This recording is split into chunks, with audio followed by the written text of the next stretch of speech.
Bonjour à toutes et à tous. Bienvenue dans cette table ronde intitulée Réussir sa reconversion dans les métiers d'art, un sujet qui intéresse potentiellement un certain nombre d'entre vous. Alors pour parler de cette question des reconversions professionnelles dans les métiers d'art, je suis accompagnée de 3 intervenants et intervenantes que je vais présenter maintenant. Donc à ma droite, François Azuelos, qui est consultant en accompagnement en création et développement des entreprises de métiers d'art.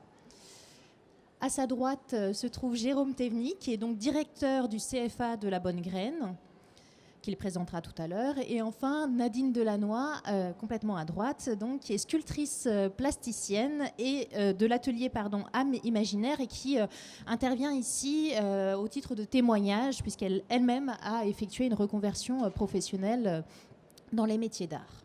Alors moi-même, je suis Anne Jourdain, je suis sociologue et j'ai étudié, notamment dans le cadre d'une thèse, les professionnels des métiers d'art. Et dans cette étude, j'ai été amenée à rencontrer un certain nombre de reconvertis, puisque de fait, on compte aujourd'hui de plus en plus de reconvertis dans le domaine des métiers d'art. En effet, nombreux et nombreuses sont celles et ceux qui décident vers l'âge de 35-40 ans de quitter un emploi de juriste, commercial, ingénieur, chargé de communication, pour s'installer à son compte en tant que céramiste, perlière, tapissier, verrier, ébéniste, et ce type de métier qu'on qualifie de métier d'art. Donc il s'agit pour ces individus, en fait de plus en plus nombreux que j'ai rencontrés, de quitter le monde de la grande entreprise pour accéder à l'installation à son compte, donc quitter un monde de cadres auquel ils ont accédé après souvent de longues études, souvent des bac plus 5, pour devenir donc artisan d'art ou artisane d'art à son compte, ce qui, d'un point de vue légal, ne nécessite pas à strictement parler de diplôme. Alors, je disais que c'était un phénomène massif. Alors, ces dernières années, c'est vrai qu'on en parle beaucoup dans les médias. C'était moins le cas il y a quelques années, mais dans les médias aujourd'hui, c'est un phénomène qui est beaucoup relayé. Pour donner quelques chiffres au titre de cet état des lieux des reconversions dans les métiers d'art, je peux vous donner les chiffres que moi j'avais tirés d'une enquête par questionnaire que j'avais fait passer auprès de professionnels des métiers d'art en 2010. Dans cette enquête, il y avait 63% des professionnels des métiers d'art à leur compte qui étaient des reconvertis, c'est-à-dire qui avaient exercé une profession n'ayant rien à voir avec les métiers d'art avant de devenir artisan ou artisane d'art. Et parmi ces reconvertis, on comptait 57% de femmes. Donc c'est un phénomène qui est majoritairement féminin, même s'il n'est pas exclusivement féminin. Et ce qui est intéressant quand on étudie les métiers d'art, c'est que ça a tendance à changer en fait le visage des métiers d'art, ces reconversions professionnelles, du fait du côté massif de ce phénomène social, dans la mesure où les reconvertis n'investissent pas les métiers d'art exactement de la même façon que les artisans d'art traditionnels. Ils les investissent avec leur goût et leurs valeurs qui sont liées à leur origine sociale, à leur formation, à leurs études. Et un des éléments qu'on peut noter, parmi d'autres, c'est notamment le fait qu'ils sont souvent plus enclins que les artisans d'art traditionnels à valoriser la création ou la créativité dans leur métier, dans l'exercice de leur métier d'art. Alors pour la sociologue que je suis, il y avait là une énigme sociologique à résoudre, à savoir des individus. Pourquoi des individus qui sont cadres, qui bénéficient d'une profession plutôt prestigieuse dans la société, plutôt bien rémunérée, stable, décident un jour, assez tardivement dans leur carrière, de changer de métier et de devenir artisan ou artisane, avec toute l'incertitude associée à un métier d'indépendant et aussi toutes les stigmates sociaux qui sont encore aujourd'hui attachés au métier manuel en France, en tout cas en France. Donc, en réalité, cette énigme que je présente, elle est facile, elle est facilement résolue quand on va rencontrer les artisans et les artisanes d'art. Et si je devais synthétiser très rapidement, parce qu'on a peu de temps, les raisons des reconversions professionnelles, enfin les éléments qui reviennent souvent dans les entretiens que j'ai faits avec des artisans et artisanes d'art reconvertis, tout d'abord, il y a cet élément de l'insatisfaction dans le travail de salariés en grande entreprise, souvent en grande entreprise, en tout cas une insatisfaction qui est liée notamment à une frustration dans le travail réalisé. Frustration notamment parce qu'on a fait de longues études, des études éventuellement intéressantes, réflexives, etc. Et derrière, on remplit des tableaux Excel, on fait un métier pas très intéressant, on ne voit pas sur quoi ça peut déboucher, et beaucoup d'enquêtés m'ont fait part d'une impression d'incomplétude. Une céramiste qui était précédemment directrice adjointe d'une agence littéraire me disait, dans ma précédente profession, c'était beaucoup de blabla, je passais des heures au téléphone et à la fin de la journée, j'avais l'impression de n'avoir rien créé, rien produit. Et ça, c'est quelque chose que je retrouve systématiquement dans les entretiens que j'ai réalisés avec des reconvertis. Il y a ça, et puis il y a aussi l'idée d'être pris dans une hiérarchie de N+1, N+2 qui n'en finit pas. On a l'impression d'être un maillon de la chaîne et de finalement de ne pas avoir de prise sur le processus de production. A contrario, les métiers d'art sont envisagés justement comme un secteur qui va permettre de pallier tous ces problèmes, en quelque sorte, puisque le métier d'art, par excellence, c'est le métier qui permet de maîtriser un processus de production dans son intégralité, dans une bonne partie de ce processus, en tout cas, de produire un objet de A à Z et donc de véritablement avoir une prise sur le processus de fabrication. Donc il y a ça qui est extrêmement valorisé. Et puis aussi le fait d'être son propre patron, d'être à son compte, puisque souvent les reconvertis dans les métiers d'art vont chercher, très peu de reconvertis vont chercher du travail en tant que salariés. Souvent, ils ont envie, lorsqu'ils se reconvertissent, de se mettre à leur compte, d'être leur propre patron, leur propre patronne. Alors c'est vrai aussi qu'ils trouvent moins facilement du travail en tant que salariés dans les entreprises de métiers d'art que les jeunes qui sont en formation initiale. Il y a aussi cet effet-là. Mais créer sa propre entreprise et se réaliser à travers une production d'artisanat d'art, c'est aussi un moyen de se singulariser et de réunir un certain nombre de conditions qui feraient l'épanouissement personnel dans le travail. Donc voilà des raisons de la reconversion, si je les retrace à grands traits. Alors après la décision de reconversion vient le moment de la transition professionnelle. On passe d'un métier à un autre. Et ça peut durer des années. Enfin, selon les individus, ça peut durer assez longtemps. Alors il y a le moment de la formation notamment. Alors un certain nombre d'entre elles et entre eux sont formés parfois lors de cours amateurs, mais après il s'agit de devenir un professionnel, donc il va falloir trouver une formation. Alors ça se fait parfois dans le cadre de stages privés, parfois aussi dans des structures dédiées à la formation continue, comme le CFA de la Bonne Graine qui sera présenté tout de suite après. Et ce qui est intéressant lors de cette formation, c'est que s'opèrent des changements. Alors des changements physiques même, c'est-à-dire qu'il y a certains métiers qui demandent certaines forces physiques. Par exemple, le métier de tapissier, où il s'agit de porter des gros fauteuils, etc. Ce que me disaient les formateurs ou les formatrices, c'est que on est obligé d'avoir les ongles coupés, on a les mains qui grossissent, etc. Donc voilà, il y a vraiment des changements physiques qui s'opèrent. Et aussi un changement en termes de valeur, puisque se former à un métier, c'est pas seulement apprendre les gestes, c'est aussi apprendre la culture du métier.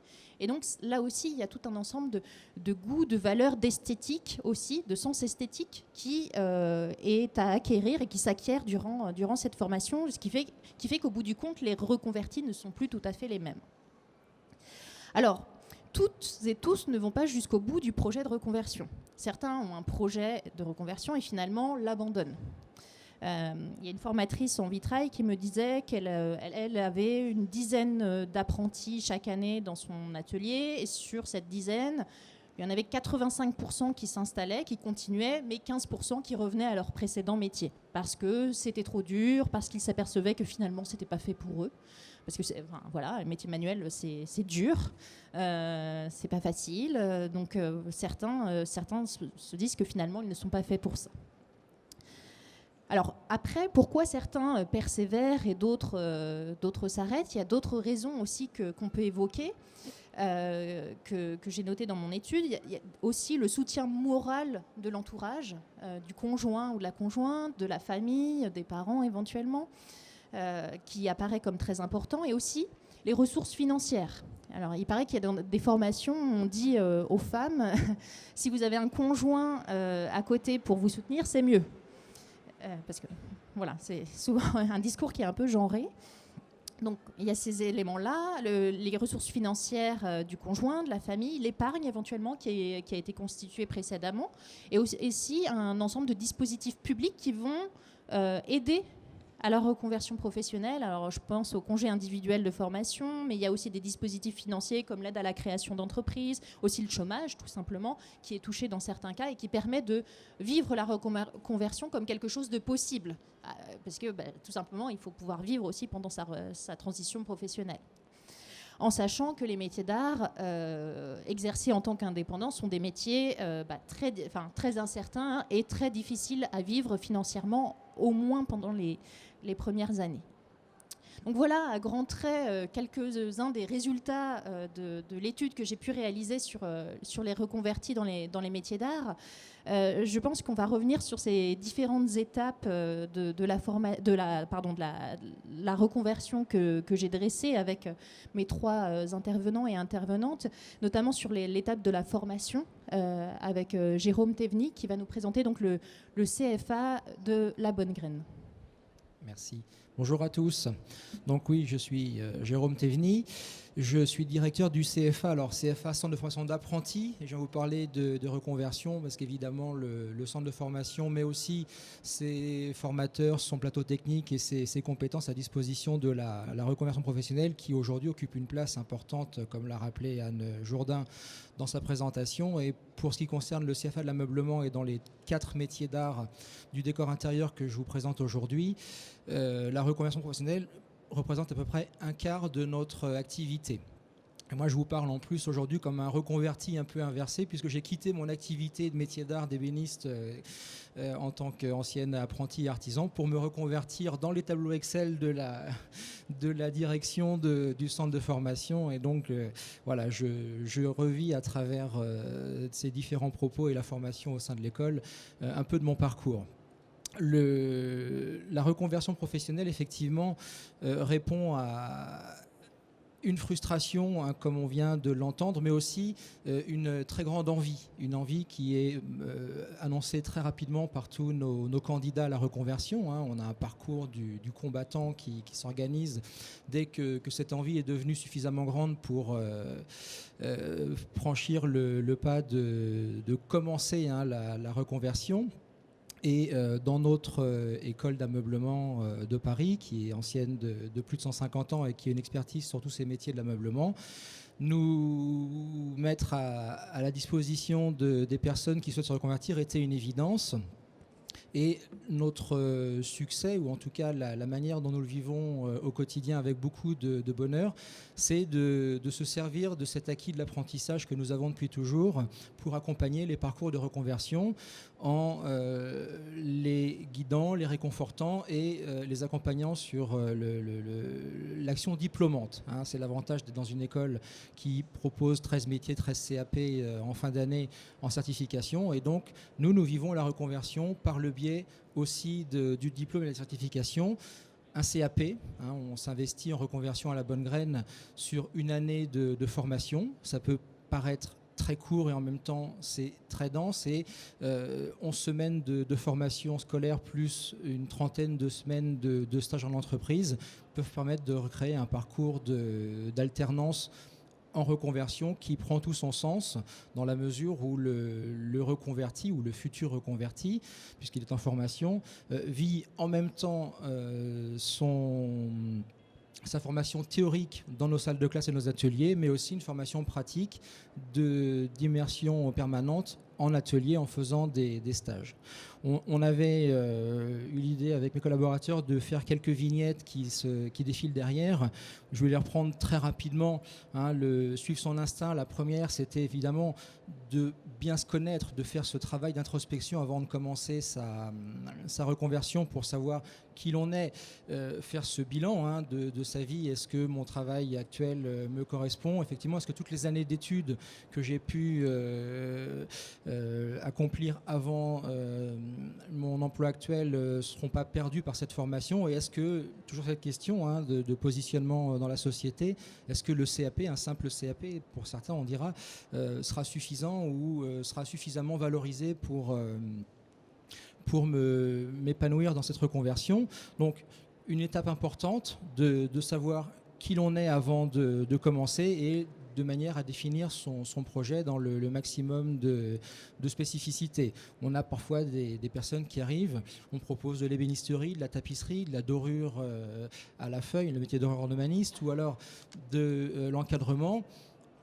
On sent cette envie chez nos futurs élèves, nos futurs apprenants, et parfois certains me disent les deux me plaisent, j'hésite entre l'ébénisterie, entre la tapisserie, aidez-moi à choisir. Et là, on est toujours en peine de répondre à ces questions-là. C'est qu'est-ce qu'il y a en vous, comment vous ressentez en aiguille, et effectivement, il y a quelques sensibilités il y a une faute ébéniste sur la gauche, voilà, qu'on retrouve au fond de soi. Et le centre de formation, le professionnel qui accompagne est là simplement pour préciser le projet avec la personne. Voilà. Le premier élément, l'instinct, est bien savoir comment on va se positionner dans son futur projet. S'organiser, alors là ça devient la partie très technique de la reconversion. On doit calculer le temps que durera cette reconversion, on doit calculer évidemment au niveau financier l'investissement que représentera le coût d'une formation, le fait de ne plus travailler effectivement pendant le temps de cette reconversion. Je rejoins aussi Anne Jourdain sur l'importance de la famille, de l'entourage qui va accompagner ce parcours de reconversion. Évidemment, toute la structure financière qui doit être établie à l'avance pour pouvoir avoir cette autonomie et surtout de la liberté d'esprit pendant qu'on se consacre à cette formation, sans être toujours en train de se poser la question de savoir si elle sera viable ou pas. Et le dernier point, trouver la bonne formation, un centre de formation ou une école, trouver un artisan qui vous accueille, se lancer un peu en autodidacte dans l'étude d'un métier ou d'une qualification. Donc là encore, un choix qui est très important, et c'est vrai que toutes les personnes que rencontrera le futur reconverti pendant le temps de sa formation seront autant d'interlocuteurs qui constitueront le réseau pour le démarrage de son activité de reconverti. Voilà. Pour notre expérience au sein du CFA de la Bonne Graine, je vous le dis rapidement en introduction, on a cette capacité à recréer ce parcours un peu mixte entre l'école et l'entreprise. Nos reconvertis sont effectivement des personnes qui sont plus âgés que l'âge de l'apprentissage, même si d'année en année, on sent cette moyenne d'âge baisser. Alors c'est un peu paradoxal, l'apprentissage augmente, on peut être apprenti aujourd'hui en France entre 16 et 30 ans, et les reconvertis ont tendance à être des profils qui se rapprochent aussi des 30 ans. Donc on a un point de convergence qui se crée, et on est dans cette démarche de reconversion de plus en plus tôt aujourd'hui dans nos métiers de l'ameublement.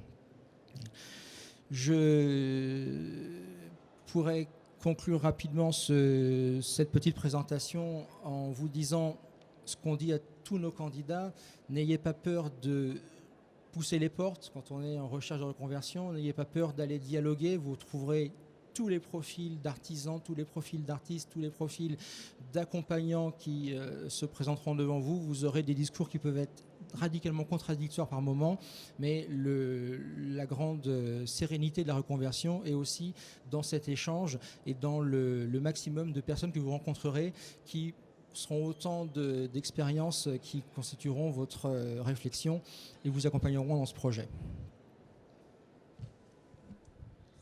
Merci beaucoup pour cette présentation. On peut applaudir, je pense, effectivement.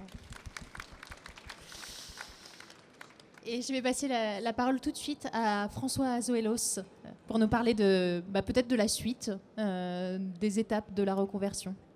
Alors, une fois que les personnes ont achevé leur formation et sont prêtes à se mettre à leur compte, il faut entrer dans le vif du sujet.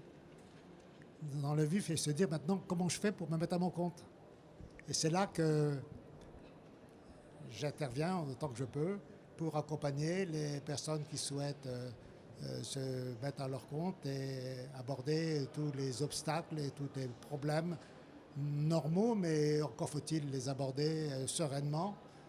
Et comme expliquait Anne, je me demande si moi-même je ne me suis pas mis en reconversion, car j'étais consultant dans des grandes entreprises et je me suis trouvé face à des petites entreprises, toutes petites entreprises, dans le domaine des métiers d'art.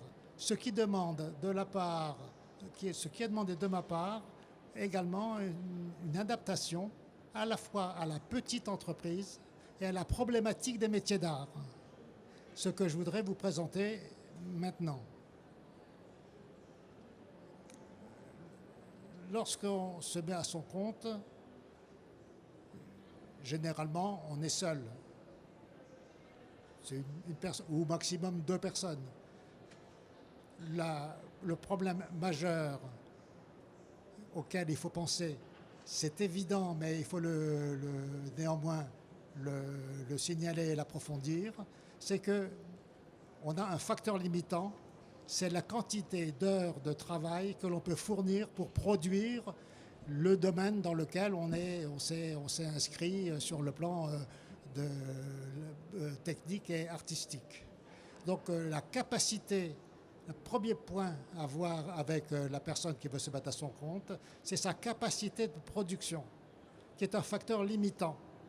Or, comme la personne va être à son compte, c'est-à-dire polyvalente, chef d'entreprise, petite entreprise, mais chef d'entreprise, c'est-à-dire aborder les fonctions commerciales, la fonction administrative, la fonction mettre au point les produits, faire un peu de recherche-développement. Combien d'heures reste-t-il pour produire en atelier? Et ça, c'est important. Souvent, c'est passé sous silence. Ça paraît évident, mais quand je pose la question à la personne qui veut se mettre à son compte, ça nous prend largement une matinée de travail, sinon une journée de travail pour définir la capacité de production. Mais une fois qu'on l'a définie, c'est-à-dire qu'on a évalué la dimension de la future entreprise qui n'est pas encore créée, mais qu'on veut créer, on y voit déjà plus clair. On voit d'abord la dimension en termes de quantité, de volume à produire, et puis ensuite en termes de revenus possibles. C'est important parce que ça évite d'aller à l'aveuglette. C'est un point important. Le deuxième point, c'est que dans les métiers d'art, moi-même je l'ai découvert au fur et à mesure de mes accompagnements, on est dans un domaine où l'achat n'est pas répétitif, ni même obligatoire. On n'est pas dans une boulangerie, on n'est pas dans un métier, dans une pharmacie, on n'est pas dans des téléphones portables. L'acte d'achat n'est pas prévisible, est difficile à quantifier en tous les cas. On est dans l'acte affectif. Alors, bien sûr, la qualité de la pièce, la qualité esthétique joue, mais il n'y a pas que la qualité esthétique. Moi, je pensais que l'esthétique du produit, le côté artistique du produit était suffisant pour vendre. Non, pas du tout. Il y a aussi toute une dimension relationnelle entre le créateur, la créatrice et l'acheteur. Et ça, c'est très difficile à mesurer, à quantifier. Quand la banque vous dit faites-moi un business plan et donnez-moi vos prévisions de vente, c'est pas possible. Donc il faut réfléchir autrement. C'est le troisième point que j'essaie de voir avec le candidat qui veut se mettre à son compte, c'est qu'il prenne conscience, ou qu'elle prenne conscience que on est dans le flou. Ça veut dire qu'il faut savoir que l'on va gérer le flou. Alors vous dites, bah oui, mais gérer le flou, ça veut dire quoi? Ça veut dire rationaliser ce qui est incertain, ce qui est mal connu, parfois inconnu. Et néanmoins, il faut essayer d'y voir clair. Donc ne pas encore aller à l'aveuglette. C'est un point important, qui paraît d'ailleurs logique, mais qui demande de la part de la personne qui va se mettre à son compte une réflexion, qu'elle comprenne qu'on ne peut pas quantifier, modéliser simplement, on est dans le flou. Ça veut dire que le côté instinctif, le côté imaginatif, bien qu'on soit dans l'économique, la création d'entreprise, c'est une opération économique. Le côté instinctif, créatif, imaginatif joue un rôle important. Vous ne savez pas, mais vous pouvez inventer, vous pouvez imaginer. Et souvent, l'instinct est de bons conseils. Ce qui revient d'ailleurs, ce qui est logique de la part d'une personne qui veut se mettre dans le domaine artistique. Bon, mais c'est un point important. Un autre point que je voudrais souligner, que j'essaie de mettre en avant pour les futurs créateurs qui vont s'installer, c'est que ce n'est pas utile de s'imaginer qu'il faut être un super gestionnaire, d'avoir fait des études de gestion, de comptabilité. L'entreprise est petite. Ça signifie que la gestion de l'entreprise est transparente. Ce qui réduit l'incertitude, pas l'incertitude, mais comment dirais-je, l'inquiétude du candidat, la candidate, qui se dit mais moi j'y connais rien. Mais c'est pas grave de pas connaître. D'abord parce que peu de chiffres sont suffisants pour comprendre le fonctionnement de la petite entreprise sur le plan économique. Et c'est pas utile d'avoir un grand nombre d'indicateurs. Quelques petits indicateurs suffisent. D'ailleurs, le législateur l'a fort bien compris puisqu'il a imaginé une comptabilité ou un budget simplifié avec des recettes et des dépenses. Et donc, très vite, le candidat, une fois qu'on lui a expliqué comment il faut faire, va se mettre à gérer son affaire par lui-même ou préparer les procédures de gestion par lui-même sans se dire que c'est très compliqué. Ce qui aussi a un avantage, c'est qu'en gérant soi-même une petite entreprise, un début, peut-être par la suite, si l'activité se développe beaucoup et qu'elle se diversifie, on pourra faire appel à des spécialistes de la gestion. Mais au début, inciter le candidat à réfléchir à sa propre gestion et l'amener à comprendre le côté intime de la création, du fonctionnement de l'entreprise, sans se dire que c'est en dehors de ses compétences. C'est un point important. Au fond, dans cet accompagnement, j'essaie d'être réducteur d'angoisse, réducteur d'inquiétude. Essayer de montrer que les choses sont simples, sur le plan de la gestion, j'entends bien, et de la création. Ensuite, évidemment, d'autres aspects peuvent intervenir, mais là, c'est normal, toute création d'entreprise est une aventure. Une aventure d'ailleurs non réversible, en ce sens que je n'ai jamais rencontré des personnes qui, au bout d'un certain temps, après avoir étudié leur projet et que j'ai accompagné, ont changé d'avis. Un certain nombre se sont dit non, c'est pas pour moi, mais dans ce cas-là, le travail de réflexion qui a été mené pour mener à bien la création de leur entreprise les a amenés à être plus aptes à trouver un travail salarié ou alors à poursuivre une autre formation. mais il est très rare que je puisse dire que les personnes ont abandonné. Il y a toujours une solution, toujours une solution. Et dans 90% des cas, la solution, c'est de poursuivre dans la création du projet, de l'entreprise, du projet qui a été initialement envisagé, d'autant que la formation préalable les amène à ne pas faire marche arrière. Bien. Il y a des points sur lesquels je voudrais souligner, sur le plan économique, toujours je suis dans l'accompagnement économique, il y a des points auxquels le créateur doit penser, parce que ce n'est pas toujours évident. J'ai encore une minute. D'accord. Alors, j'ai encore 4 points à vous souligner. D'une part, on se pose la question sur le tarif, le taux horaire. Bon, on trouve des solutions. Ce n'est pas toujours facile, mais on trouve des solutions. Deuxième point, c'est comment imaginer la rentabilité du produit. Je ne dois pas vous faire un cours là-dessus, évidemment, mais on arrive à trouver des solutions, même si ce n'est pas évident. Bien entendu, si c'était évident, on n'aurait pas besoin de se casser la tête.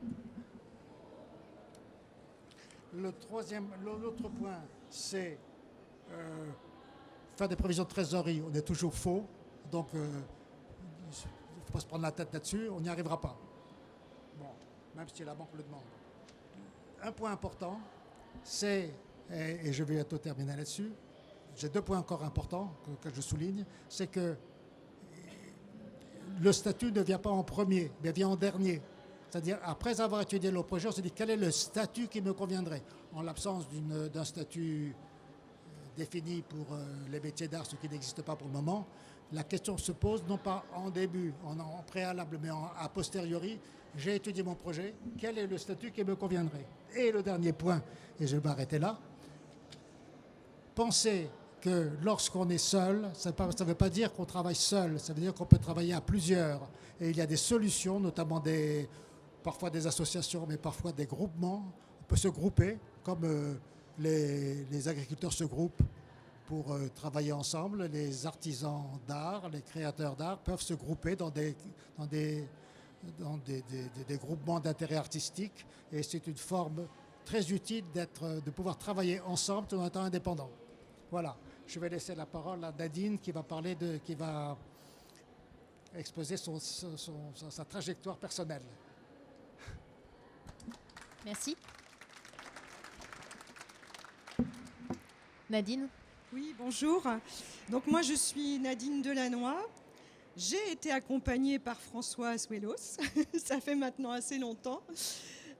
C'est une histoire qui remonte à 2004. Imaginez-vous, j'étais salariée depuis 23 ans dans des entreprises, on va dire, industrielles qui vendaient des produits à l'international, etc. Les dernières années avaient été formidables. Pendant 9 ans, j'étais responsable export dans une PME. Enfin bon, a priori, ça allait très bien. Sauf que bon, il s'est passé ce qui se passe pour beaucoup de gens.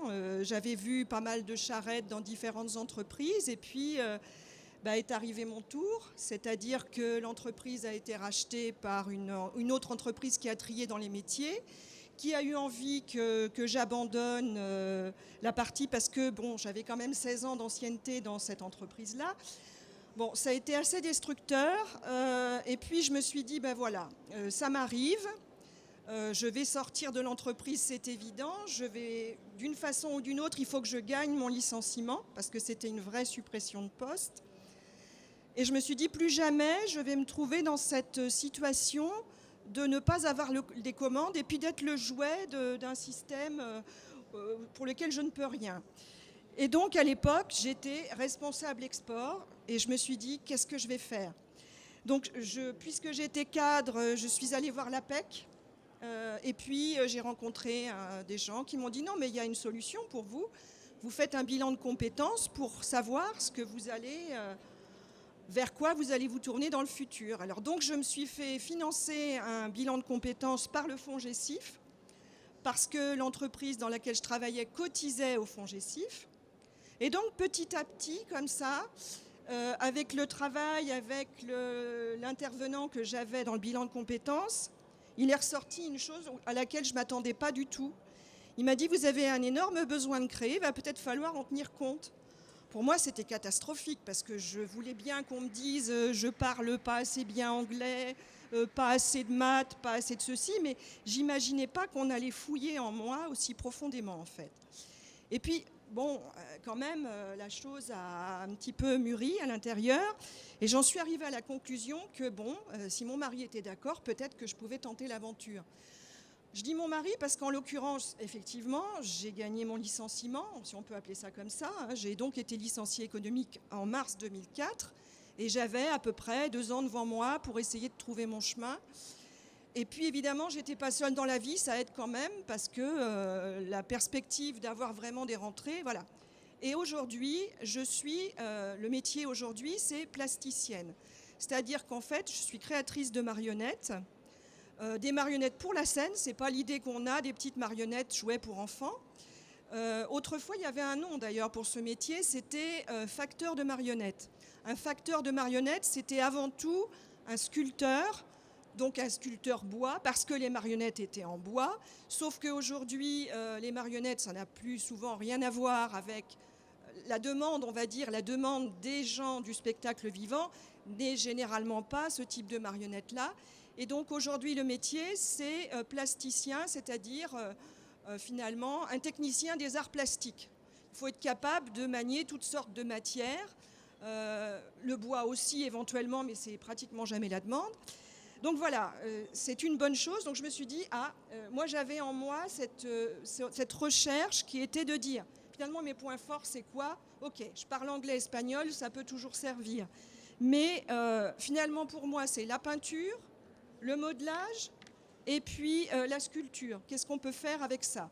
Alors j'avais une envie de corps articulé, mais j'avais dans la tête quelque chose qui serait peut-être des marionnettes à fil.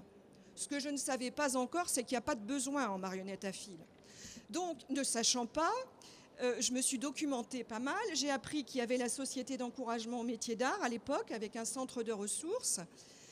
C'est là d'ailleurs que j'ai rencontré François, qui m'a accompagnée dans le projet.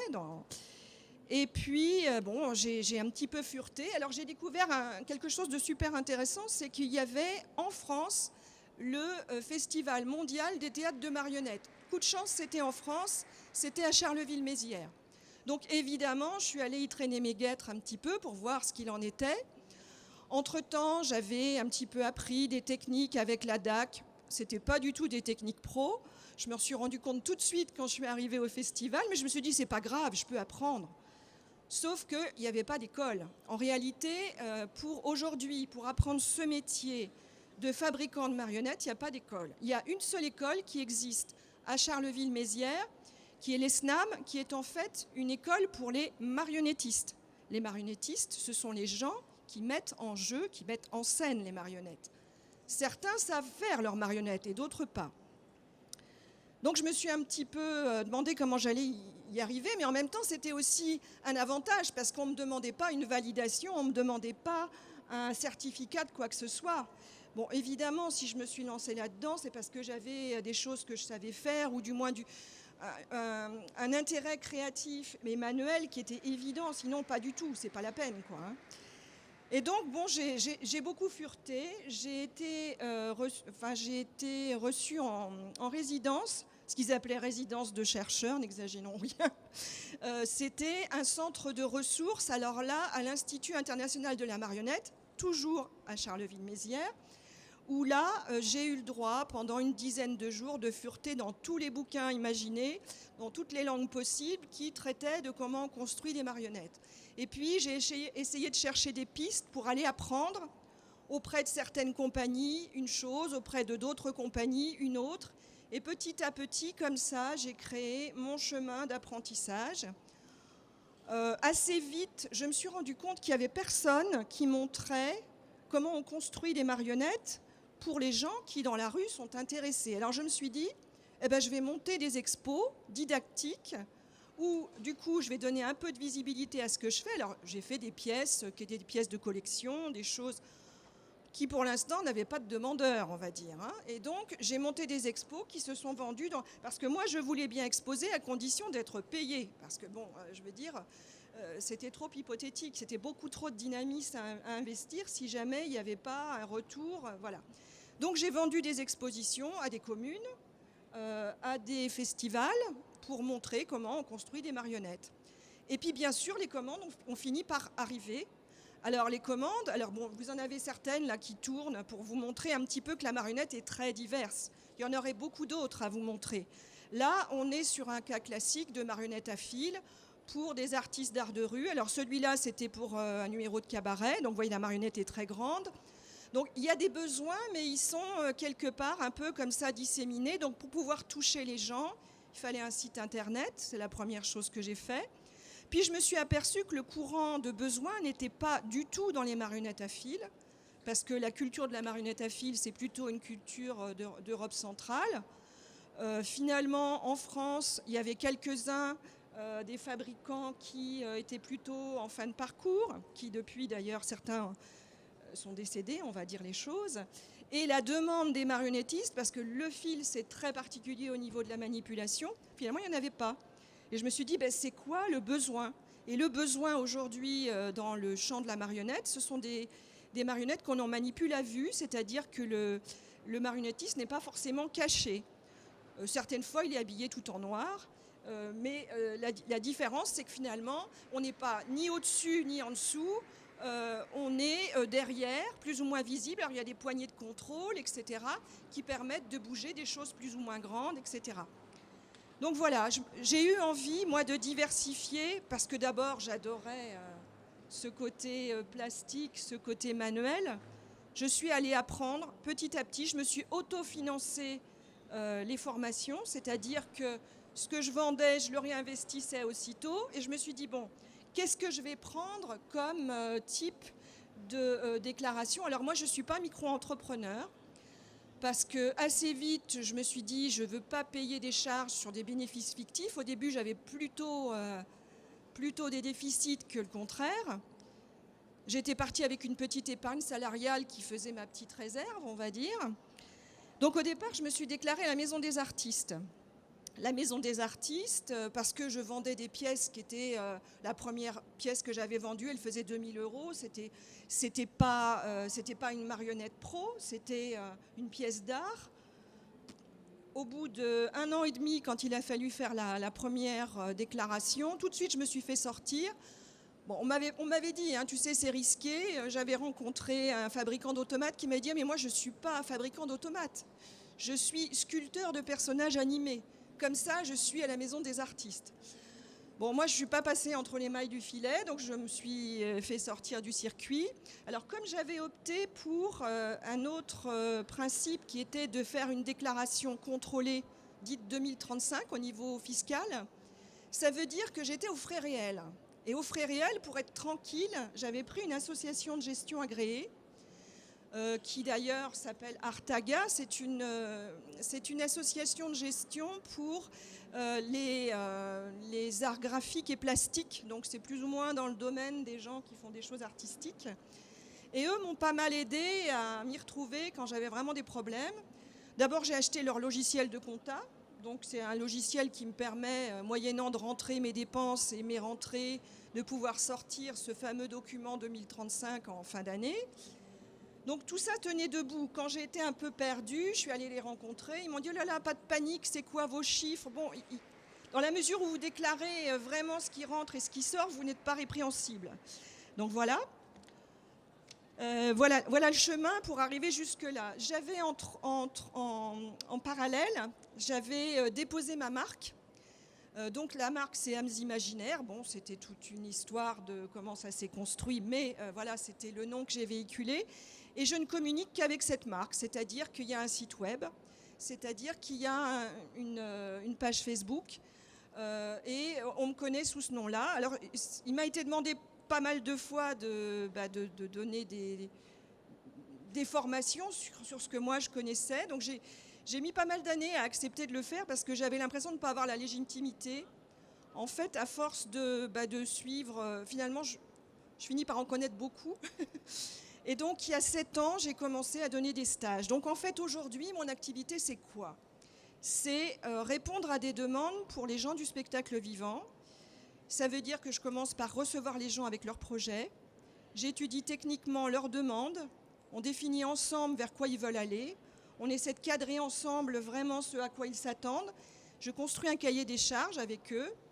Jusque-là, c'est gratuit pour eux. C'est-à-dire que je prends ce temps avec eux de construire ce cahier des charges.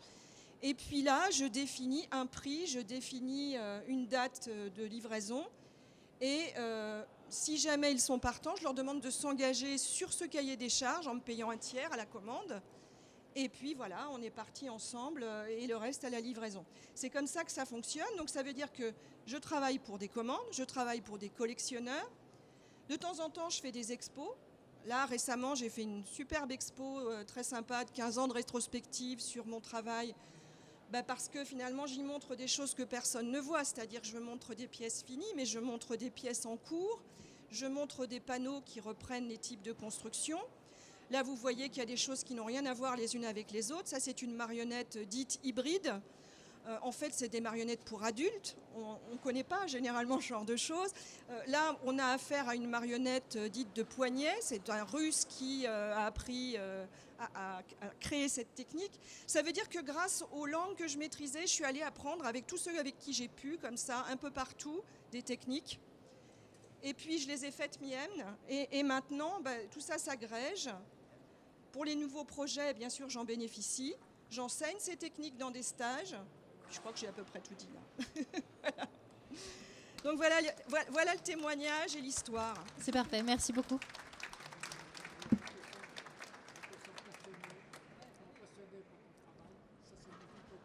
Avec le micro. Alors oui, la seule chose que je veux dire, évidemment, c'est pas facile. Ça, on s'en doute, ok ? Évidemment, ça ne se passe pas du tout comme on prévoit à chaque étape. Ça, c'est clair. Mais c'est vrai que c'est facile de se faire très peur, mais en fait, il faut beaucoup réfléchir, toujours rester connecté à la demande, ce qui existe, ce qui n'existe pas. De toute façon, le terrain est mouvant. Ce qu'on crée à un instant T, il est par rapport à ce qu'on perçoit à ce moment-là. Les choses évoluent. On peut élargir le panel et il n'y a qu'à ce prix-là qu'on s'en sort, en fait, quelque part. Merci pour ce témoignage. Avant de laisser la parole et les questions au public, moi j'aurais juste une petite question pour vous deux, pour savoir comment vous avez travaillé tous les deux ensemble et sur quel sujet précisément, François et Nadine. Nadine est venue me voir, j'étais à la CEMA, la Société d'encouragement des métiers d'art. Il y avait là un centre de documentation tout à fait intéressant, très fourni. Mais ce centre de documentation n'était pas en mesure de conseiller les personnes qui venaient s'informer sur les possibilités de se mettre à son compte et comment s'y prendre. Et j'ai rencontré Nadine qui m'a posé la question, qu'est-ce que je dois faire? Et voilà, on a déroulé toutes les étapes que je vous ai rapidement présentées. Mais à chaque fois, c'est un cas particulier. À chaque fois, c'est en fonction de la personne, en fonction de sa disponibilité, en fonction de ce qu'elle fait, en fonction de son mode de vie. Et donc à chaque fois, il faut trouver des solutions, même si les outils économiques, financiers, juridiques sont identiques, même quelle que soit la création d'entreprise. La particularité des métiers d'art, c'est qu'il faut à chaque fois se centrer sur la personne. Ce que j'ai fait avec Nadine, évidemment, comme je le fais avec toutes les autres personnes. La qualité qu'a eue François, c'est justement d'adoucir la notion d'angoisse. Parce que c'est vrai que j'avais l'impression que je ne pouvais pas trop me louper, en fait. C'était bon, voilà. Je voulais vraiment sortir du circuit salarié. Seulement, j'avais 43 ans. Déjà, on se dit qu'à cet âge-là, effectivement, assez vite, j'ai commencé à recevoir, parce que j'ai quand même été pendant 2 ans au chômage. J'ai créé l'activité en 2006. J'ai été identifiée comme, comme un ancien. C'est-à-dire que je recevais tout un tas de contacts et de choses comme si j'étais quelqu'un du 3e âge. Alors, je ne comprenais pas trop la démarche. Alors, j'ai compris après qu'on faisait ça pour m'aider parce que les gens qui géraient la cellule, on va dire, des gens qui étaient sans emploi et qui tangentaient les 45 ans, ils étaient conscients que ce n'était pas très facile pour trouver ces marques. Et ils m'ont dit non, mais c'est pour vous aider. Bon, alors à partir de ce moment-là, j'ai accepté, quoi. Mais voilà. Mais en fait, j'étais un peu dans un moment où ça fonctionne ou ça fonctionne pas, parce que le retour en arrière n'était pas vraiment possible, hein. Voilà. Mais j'étais sûre de ne pas vouloir retourner en arrière, donc ça aide. Effectivement. Merci pour ce témoignage. On se disait que sur ce sujet d'une table ronde, ça pouvait être intéressant de laisser un peu de temps aux questions que vous auriez dans le public pour les différents intervenants et intervenantes. Donc s'il y a des questions, c'est le moment. Alors, on a un micro qui va circuler. Voilà. Bonjour, moi aussi je suis maintenant au chômage et j'ai 43 ans et j'étais responsable export. Voilà. Donc moi c'est pas les marionnettes qui m'intéressent, c'est plutôt notamment les ébénisteries. Dans les questions, moi la question que je me pose, c'est aussi effectivement derrière il y a quand même un côté alimentaire, hein. C'est que quand on se reconvertit, faut bien finir par faire bouillir la marmite. Là, j'ai pas mal discuté sur le salon avec des ébénistes, etc. Il y en a qui me disent, moi, dans ma promo, il y en a 80% maintenant qui font autre chose, pour différentes raisons. Est-ce qu'il y a, du coup, un moyen... vous parliez tout à l'heure de rester connecté à la demande. Est-ce qu'il y a un moyen d'appréhender cette demande, de savoir... Finalement, est-ce que l'ébénisterie c'est complètement bouché, entre guillemets? Je pose un peu les questions que je me souviens avoir posées quand j'étais en terminale et que je demandais ce que j'allais faire plus tard. C'est en gros, je m'oriente vers ça, mais c'est complètement bouché ou pas? Ou est-ce qu'il y a quelque part des statistiques là-dessus, des choses sur, en fait, dans cet artisanat-là, il y en a 90% qui sont au RSA parce qu'en fait, ça paye pas son homme. J'en sais rien. Est-ce qu'il y a des statistiques sur ce genre de choses? Alors, je vais essayer d'apporter une réponse. En fait, ce n'est pas utile de regarder les statistiques parce que ça ne vous donnera rien. La seule solution dans le domaine des métiers d'art, c'est se lancer. Alors vous dites, mais oui, mais c'est un peu trop tôt de me lancer puisque je ne sais pas très bien où je vais et je ne sais même pas je ne connais pas la clientèle. Alors vous pouvez très bien vous inscrire dans ce qu'on appelle les coopératives d'activité et d'emploi, qui sont des structures de portage de type coopérative à but non lucratif et qui vous permet pendant quelques temps, ça peut durer 6 mois, ça peut durer 1 an, ça peut durer 2 ans, d'être porté par une structure qui vous aide qui vous conseille, qui vous aide à développer votre activité, vous testez le marché, vous voyez la clientèle, vous voyez si vos produits sont appréciés, vous mettez en situation d'étude de marché, mais en cas réel. Et comme vous n'avez pas les soucis administratifs, parce que c'est la coopérative d'activité et d'emploi qui vous prend en charge et qui s'occupe de tous la facturation, le côté administratif, et vous paye en fonction des résultats que vous produisez, eh bien, vous étudiez votre marché en temps réel, mais vous restez salarié de la coopérative. Donc, si ça ne marche pas, espérez que non, mais si ça ne marche pas, vous pouvez, comme vous êtes salarié, vous pouvez revenir à Pôle emploi. C'est une très bonne utile. Alors, il y a plusieurs structures comme Copanam. Regardez sur Internet, Copanam est un réseau national. Mais vous regardez sur Internet coopérative d'activité et d'emploi et selon la région, vous trouverez certainement une coopérative d'activité et d'emploi qui vous permettra de vous inscrire pendant quelques temps et de tester votre marché et votre produit et votre savoir-faire aussi pendant le temps qu'il faut. Voilà, c'est la bonne réponse. Jérôme ?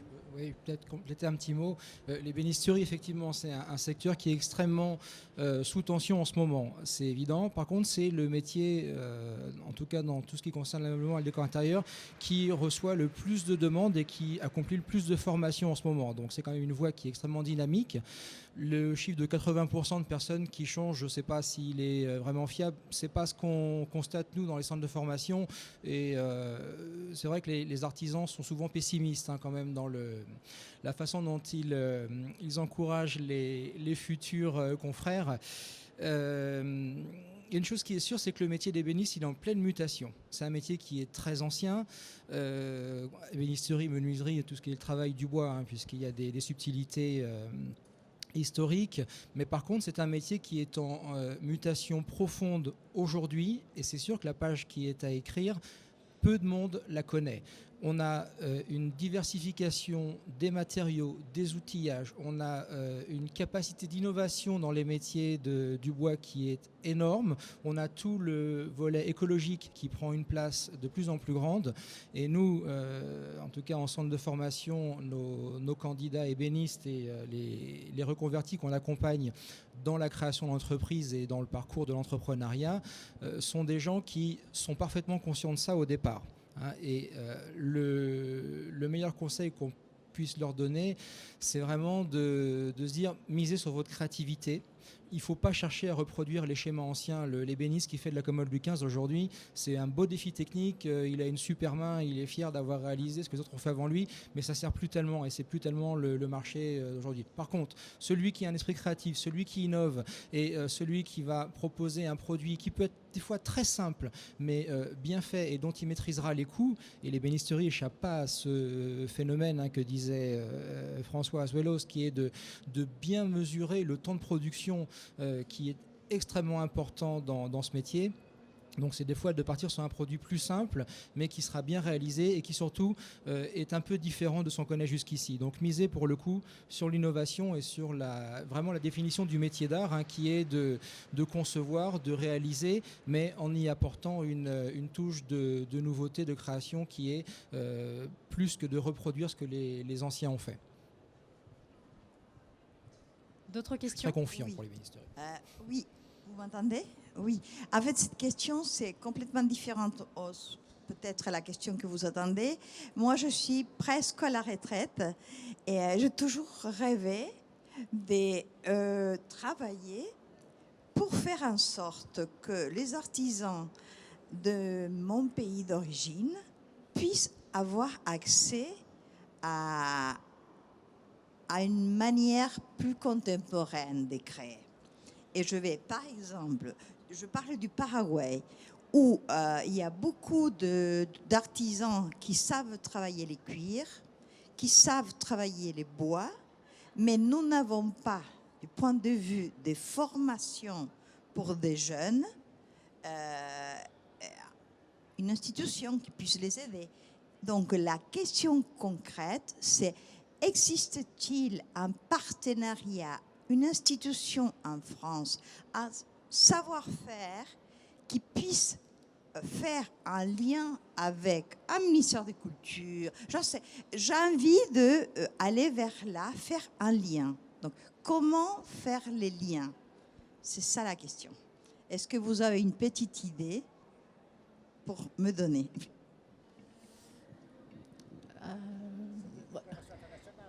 Oui. De coopération internationale ou binationale entre la France et d'autres pays, dont le vôtre. Il faut regarder, peut-être aller voir du côté de l'Institut national des métiers d'art, INMA, qui développe des coopérations avec différents pays, et peut-être ouvrir une coopération ou envoyer des artisans français à titre bénévole, peut-être dans les pays, dans différents pays. C'est possible, oui. J'allais parler moi aussi de l'INMA, qui est qui est le nouveau nom de la CEMA dont on a parlé tout à l'heure. Il y a Atelier d'Art de France aussi, peut-être. Voilà, des structures en France qui sont représentatives des métiers d'art et qui pourraient peut-être faire les liens dont vous parlez. D'autres questions? Alors, moi, c'est pas une question. C'est justement pour rebondir sur les différentes questions. Je travaille à l'INMA, à l'Institut national des métiers d'art. Donc, pour ceux qui seraient intéressés, il y a toujours le centre de ressources. Donc pareil, toujours maintenant, on ne peut pas vous donner des conseils sur les statuts, sur comment monter son entreprise. Donc on renvoie à des personnes comme vous. Mais si vous avez des questions sur les métiers, sur qu'est-ce qui se fait maintenant, du coup on a toute la documentation à ce lieu. On est ouvert 3 après-midi par semaine. Donc vous avez vraiment accès à toutes nos informations et on vous guide aussi sur Internet pour trouver les informations maintenant qui se trouvent également sur le web. Et pour les partenariats internationaux et européens, on a un service aussi qui serait peut-être intéressé. Là, je ne peux pas répondre, c'est mes collègues. Mais pour voilà, des partenariats, en tout cas au niveau des formations, de l'éducation, c'est des points qui nous tiennent à cœur et qui font partie de nos missions. Voilà, c'était juste ça. Merci pour ces précisions. Je crois qu'il y avait d'autres questions ou interventions. Bonjour. Alors moi, c'est pas vraiment une question, c'était plus en fait une observation. Donc, je suis artisane maroquinière. J'ai entamé en fait ma reconversion il y a 2 ans. Donc en fait, pour tout vous dire, j'ai eu le déclic pendant le salon des révélations. Donc je suis très contente du coup de revenir maintenant. Et puis je pense en fait à tout ce que j'ai parcouru du coup en 2 ans. Et c'est juste une petite observation. Donc moi, j'ai pour ambition donc de créer de me mettre à mon compte, mais du coup entre temps, là je suis actuellement du coup salariée, et c'est vrai que si on compare en fait, auparavant j'avais un autre métier donc qui était totalement différent de celui-ci, mais c'est vrai que j'avais une certaine indépendance, et dans le métier que j'effectuais auparavant, j'avais une certaine indépendance et un rapport à la hiérarchie qui était totalement différent de celui que j'ai maintenant. Et je pense que ça, c'est important de le souligner s'il y a des gens qui veulent faire une reconversion et travailler en tant qu'artisan, donc en tant qu'ouvrier au sein d'une maison ou au sein d'une entreprise. J'ai ce sentiment que le rapport à la hiérarchie est quand même totalement différent de ce qu'on peut connaître dans le secteur tertiaire ou autre. Et c'est peut-être un élément à souligner et à appréhender et à connaître, en fait, à savoir. Et c'est vrai que c'est quelque chose qui m'a un petit peu, on va dire, dérangé au début, mais après, on fait tous preuve d'adaptation. On sait tous s'adapter à n'importe quel environnement de travail, où qu'on soit, je pense. Merci. La relation hiérarchique est différente, c'est-à-dire que là, vous êtes en relation avec des donneurs d'ordre. Il faut vous diversifier, il ne faut pas avoir qu'un seul donneur d'ordre, qu'un seul client. Mais il faut faire attention, mais l'indépendance, c'est un coût psychologique. Ouais.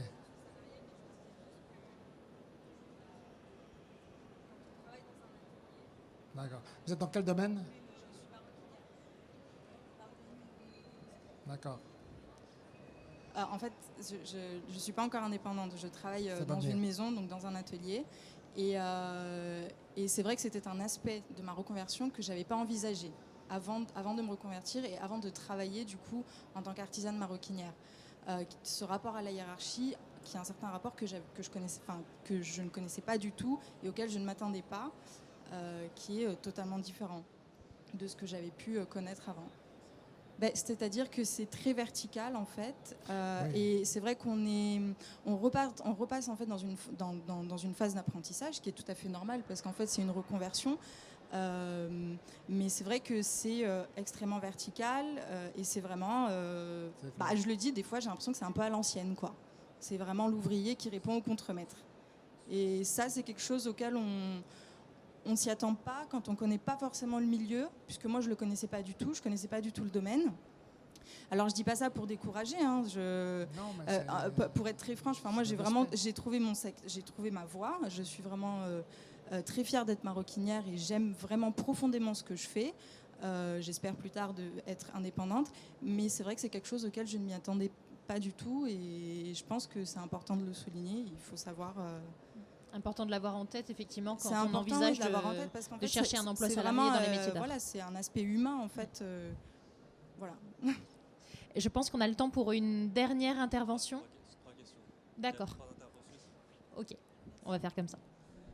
Bonjour, moi c'est juste une petite question. Vous avez parlé de reconvertis, cadres de grandes entreprises. Il n'y a que les cadres de grandes entreprises qui peuvent se reconvertir? Merci. Non, bien entendu, non. Comme j'avais peu de temps, j'ai schématisé à grands traits les résultats de mon étude.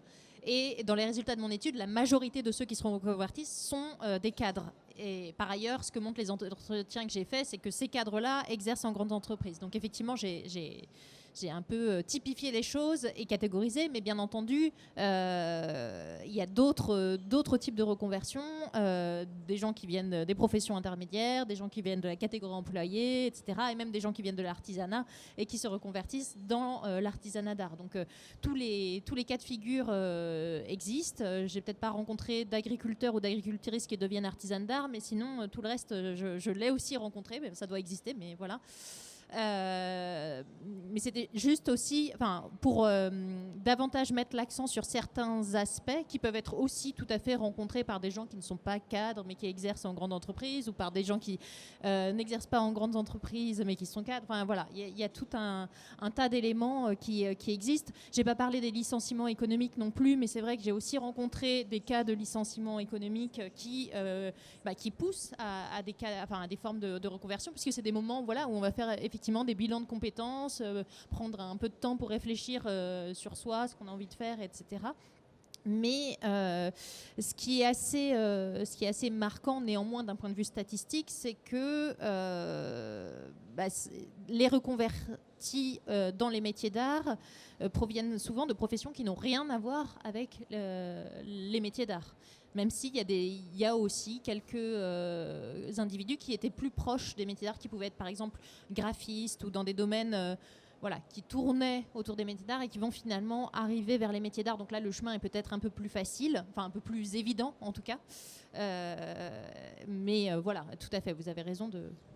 Pour vous donner un exemple, il y a beaucoup d'infirmières. Il se trouve que pendant un certain temps, il y a beaucoup d'infirmières qui se reconvertissent et se mettent dans les métiers d'art. Ou alors des personnes qui sont dans des relations d'aide thérapeutique, qui passent par l'art-thérapie et puis qui se mettent au métier d'art et qui gagnent leur vie en tant qu'artisan d'art ou artiste. Donc, le métier d'infirmière étant un métier là aussi où il y a des difficultés dans le travail importantes. Oui. Voilà. De toute façon, il faut bien dire que quand on vient de métiers qui n'ont rien à voir, c'est vrai qu'au début, on passe vraiment pour des hurluberlus. Moi, c'est clair que mes anciens collègues, quand ils ont appris que je me mettais à fabriquer des marionnettes, ils se sont dit « mais elle est complètement ma boule !» Et puis, en fait, pour certains, je les connais encore. Et là, ils se rendent compte que c'était pas pour rire, quoi. Voilà. Non, mais bon. C'est vrai que le saut a l'air... Moi, la seule qui n'a pas été surprise, en fait, c'était ma mère. Parce que ma mère, elle me connaissait depuis gamine. Elle savait qu'il y avait tout un tas de choses en moi qui ne ressortaient pas du tout dans ma vie. Alors, j'étais tout à fait passionnée par ce que je faisais, parce que je ne sais pas faire quelque chose autrement qu'avec passion. Donc, voilà, j'avais aussi fait des choses qui avaient bien fonctionné. J'avais bien développé le secteur. Il n'y avait pas de problème, quoi. Le problème n'est pas celui-là, en fait. Voilà. Jérôme ? Peut-être que le fait d'être dans une grande entreprise est facilitateur pour monter un dossier de financement, pour se faire accompagner, éventuellement pour trouver une porte de sortie si le projet de reconversion n'est pas complètement bien défini. Donc ça permet de prendre son temps et évidemment de préparer le financement et la suite. On a encore le temps pour un peu de questions. Oui. Alors je vais faire vite. Je vais connaître la place du numérique dans l'artisanat, du coup, parce que moi je suis infographiste laser, opératrice laser et infographiste, et je travaille pour l'industrie du luxe, et j'aimerais bien me diriger plus vers l'artisanat, sachant qu'on est un peu entre l'industrie et l'artisanat déjà actuellement, et je suis vite tombée en fait sur les Fab Labs, sur ces personnes qui se disent artisans numériques, etc. Donc entre le design aussi, l'artisanat, est-ce que vous considérez que c'est la même famille ? Est-ce que... Alors, oui, alors moi c'est pas, en tant que sociologue, je considère que c'est pas à moi de prendre parti là-dessus. En revanche, ce que je peux vous dire, c'est que c'est un débat qui existe depuis très longtemps entre artisanat et design, un débat houleux par ailleurs, notamment du côté des artisans et artisanes d'art qui considèrent souvent que les designers inventent des choses qui ne sont pas réalisables dans la réalité. Enfin voilà, c'est un peu la grosse critique assez classique des artisans et artisanes d'art vis-à-vis des designers. Et c'est vrai que le numérique aujourd'hui, alors le numérique au sens large, on avait une table ronde à ce sujet mercredi, les nouveaux outils numériques, l'imprimante 3D, etc., les lieux que vous évoquez, les Fab Labs qui permettent de travailler avec ce type d'outils, etc., repose à nouveau frais cette question qui est déjà ancienne des frontières entre artisanat et art, entre artisanat et design. Et se positionner à la frontière de tout ça n'est pas forcément évident. Et le numérique arrive aussi dans les certifications. Donc vous passez aujourd'hui un CAP dans un métier d'art. Vous avez dans certains métiers déjà une épreuve d'informatique à l'examen, et dans quelques années, dans tous les métiers, on aura de toute façon cette transition numérique qui sera déjà opérée. Donc il faut apprendre à vivre ensemble. Le débat passionné entre les artisans et les artistes et les designers sera jamais éteint, mais c'est ce qui fait aussi la richesse de nos métiers. Et je crois qu'avec le dialogue et la discussion, on arrive à quand même résoudre énormément de clivages. On va prendre une dernière question ou intervention. Bien, bonjour. Alors moi je suis graphiste aussi, et je fais de la céramique par ailleurs, donc je me suis un peu posé la question aussi d'une reconversion vers des choses plus tactiles, mais finalement à la réflexion, moi je souhaiterais mettre à profit ce que je sais faire dans la question des diplômes en communication auprès des artisans. Donc je voulais savoir si, vous de votre expérience, est-ce que les artisans ont des organismes qui les accompagnent dans leur communication? Comment ils se débrouillent pour faire leur site web? Est-ce qu'ils ont vraiment un besoin? Est-ce qu'ils ont un budget qu'ils pourraient allouer, sachant qu'ils ont déjà peut-être une économie précaire? Donc là, je cherche un peu des passerelles, donc une reconversion, donc avec ce que je sais faire, mais vers un secteur qui m'inspire par ailleurs. Essayer peut-être de trouver un pont. Moi, ce que je peux dire, c'est que depuis que j'ai publié sur les artisans d'art, j'ai notamment publié en 2014 un livre issu de ma thèse sur les artisans d'art, je suis de plus en plus contactée, je suis fréquemment contactée par des gens qui sont en reconversion professionnelle, non pas pour devenir artisan ou artisane d'art, mais pour aider les artisans ou artisanes d'art à développer leur entreprise. Et voilà. Donc il existe aujourd'hui un certain nombre de choses. Alors déjà, il existe les structures dont on a parlé tout à l'heure, qui sont les groupements professionnels ou les instances représentatives comme l'INMA ou Atelier d'Art de France. Après, il existe des petites structures économiques ou associatives qui sont montées ça et là pour aider quelques groupes d'artisans. Il y a des choses qui sont en train de se monter. Et sur les questions que vous posiez très concrètement, effectivement, je pense qu'il y a un certain nombre d'artisans et d'artisanes d'art qui ne savent pas comment développer leur entreprise et qui ont un véritable besoin de ce point de vue-là, parce que c'est difficile d'être à la fois un fabricant, un créateur, un commercial, chargé de communication, etc. Donc la polyvalence, c'est compliqué. Après, c'est la question du budget, c'est une vraie question, parce que les métiers d'art sont quand même des métiers où on gagne quand même difficilement sa vie. Donc investir, par exemple sur le site web, moi j'ai souvent rencontré des artisans et artisanes d'art qui me disaient moi j'aimerais bien faire un site web plus beau, mais j'ai pas le budget, quoi. Donc c'est la difficulté. Mais c'est pas une raison pour rien faire. Parce que finalement, il en faut un site web. Alors, ça peut passer de connaissance à connaissance. Moi, c'est ce que j'avais fait à l'époque. Bon, aujourd'hui, le mien, il est plus trop dans le coup. Mais j'ai compris que finalement, j'avais plus de visibilité sur Facebook. Il se trouve que finalement, c'est très intéressant parce qu'on ne s'arrête plus aux frontières du pays. Moi, j'ai des gens qui sont dans la partie de l'autre côté du monde et qui montrent leur savoir et qui montrent comment ils font. Donc, c'est extrêmement riche. De toute façon, on n'a pratiquement pas beaucoup de budget pour beaucoup de choses. Ça nous oblige à nous débrouiller pour beaucoup de choses. Mais ça ne veut pas dire qu'on fait que des trucs nuls. Après, si vous savez trouver la discussion avec votre interlocuteur, si vous arrivez à le convaincre, il va peut-être miser quand même. C'est pas la... Bon, c'est pas les meilleures cibles pour gagner de l'argent, quoi. Je crois que c'est ça qu'il faut savoir. Mais moi, j'ai l'habitude d'avoir affaire à un milieu très désargenté, parce que mes interlocuteurs, quand ce sont des artistes, en général, ce sont des intermittents. Alors, ils trouvent très normal d'avoir à financer un show avec un certain cachet, mais ils trouvent moins évident d'avoir à faire une mise de fonds au départ pour pouvoir acheter l'outil qui va leur servir. Donc c'est toujours la même chose, en fait. C'est toujours la même chose. Après, il faut pouvoir persuader, il faut pouvoir montrer en quoi vous allez aider, et puis pas leur vendre non plus une usine à gaz s'ils ont vraiment besoin de peu de choses, quoi. Merci, je crois qu'on va s'arrêter là parce que l'heure tourne. Je vous propose pour ceux qui ont éventuellement des questions de de se rapprocher des intervenants et intervenantes à la suite. Voilà. Merci à toutes et à tous. Bonne soirée et bonne visite du salon.